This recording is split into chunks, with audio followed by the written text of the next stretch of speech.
qaranka iyo shacabka Soomaaliyeedba sareeyagaas Cabdikariim Yuusuf Aadan Gagabadan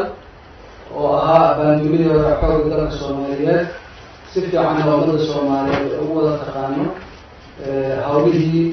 ugu qaban jiray ummadda Soomaaliyeed ama qaranka Soomaaliyeed gaar ahaan difaaca dalka hooyo waxaan kasoo diyaarin doonaa taariikh nololeed ayaan kasoo diyaarin doonaa haddii aadmo oo halkan aan caawa ka koobi karin waxaan kaloo rabaa inaan tacsiir ugu gudbiyo sidoo kale ummadda Soomaaliyeed ganacsada Cabdirashiid Shire oo ku magac dheeraa Inlayte oo ahaa mulkilihii hoteelka Saxafi ahaana guddoomiyihii rugta ganacsiga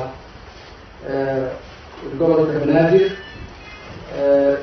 marxuumkaas oo runtii caan ku ahaa ummadda Soomaaliyeed dhexdeeda xagga ganacsiga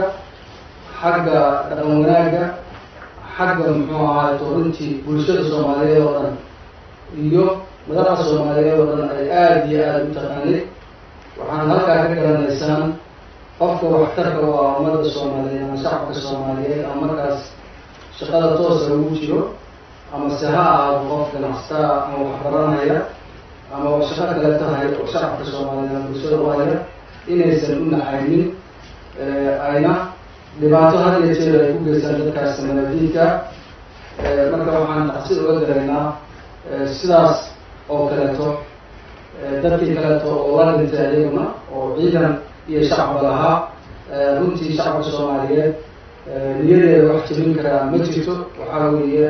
niyaddooda birta waxay diyaar yihiin dalkooda difaaciisa